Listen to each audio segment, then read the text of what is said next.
ಶ್ರೀ ಗುರು ಸಿದ್ದರಾಮೇಶ್ವರ ಸ್ವಾಮಿ ದೊಡ್ಡೇನಹಳ್ಳಿಗೆ ಬಂದಿದ್ದೀನಿ. ಈ ಸನ್ನಿಧಿ ಬಗ್ಗೆ ನಿಮ್ಗೆ ಹೇಳಲೇಬೇಕು.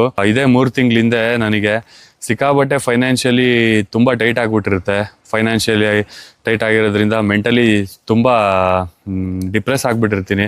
ನಾನು ಮನೆಗೆ ಬಂದ್ಬಿಟ್ಟು ಈ ಮಾತು ಹೇಳ್ಬಾರ್ದು ನಾವು ಮುಂದೆ ತುಂಬ ಟೈಟ್ ಆಗಿಬಿಟ್ಟಿರುತ್ತೆ. ಸೊ ಅವಾಗ ನಾನು ಅನ್ಕೊಂಡ್ಬಿಡ್ತೀನಿ, ಸಖತ್ತು ಮನೇಲಿ ಕುತ್ಕೊಂಡು ನಾನು ಕಣ್ಣೀರು ಹಾಕ್ತಾ ಈ ಲೈಫೇ ಬೇಡಪ್ಪ ದೇವ್ರೆ, ನನಗೆ ನಿಜವಾಗ್ಲೂ ನನಗಂತೂ ನಂಗೆ ಸೂಸೈಡ್ ಮಾಡ್ಕೊಳ್ಳೋಕ್ಕೆಲ್ಲ ಧೈರ್ಯ ಇಲ್ಲ. ಎಲ್ಲಾರ ರೋಡಲ್ಲಿ ಹೋಗುವಾಗ ಏನಾರು ಆಗ್ಬಿಟ್ಟು ನಂಗೆ ಏನಾರು ಆಗ್ಬಿಡ್ಲಿ, ಯಾಕೆಂದರೆ ನಾನು ಒಂದು ಸಾಧಿಸ್ತೀನಿ ಇಲ್ಲ ಸಾಯ್ತೀನಿ ಅಷ್ಟೇ ನನಗಿರೋದು ತಲೆಯಲ್ಲಿ. ಅದಾದಮೇಲೆ ಸ್ವಾಮಿ ಸನ್ನಿಧಿಗೆ ಬರ್ತೀನಿ, ಸ್ವಾಮಿ ಹತ್ರ ಅಪ್ಪಣೆ ಕೇಳ್ತೀನಿ, ಇನ್ನೊಂದು 2 ತಿಂಗಳು ನಾನೆಲ್ಲ ಸರಿ ಮಾಡ್ತೀನಿ, ನೀನು ಹೋಗು ಅಂತ ಹೇಳಿರ್ತಾರೆ. ಸ್ವಲ್ಪ ಇಂಪ್ರೂವ್ಮೆಂಟ್ ಆಗುತ್ತೆ, ಪರವಾಗಿಲ್ಲ ಅನ್ನೋ ಥರ. ನೆಕ್ಸ್ಟ್ ಕಾಂಪಿಟೇಷನ್ಸ್ಗಳು ಮಾಡಬೇಕು, ನೀವೇ ಎಲ್ಲ ಒಳ್ಳೇದು ಮಾಡಬೇಕು ಅಂತ ಹೇಳ್ತೀನಿ. ಅವಾಗ ಅವರು ಶ್ರಾವಣಕ್ಕಿಂತ ನಿಂಗೆಲ್ಲ ಒಳ್ಳೇದಾಗುತ್ತೆ ಹೋಗು ಅಂತ ಮಾತು ಕೊಟ್ಬಿಟ್ಟು ಕಳಿಸ್ತಾರೆ.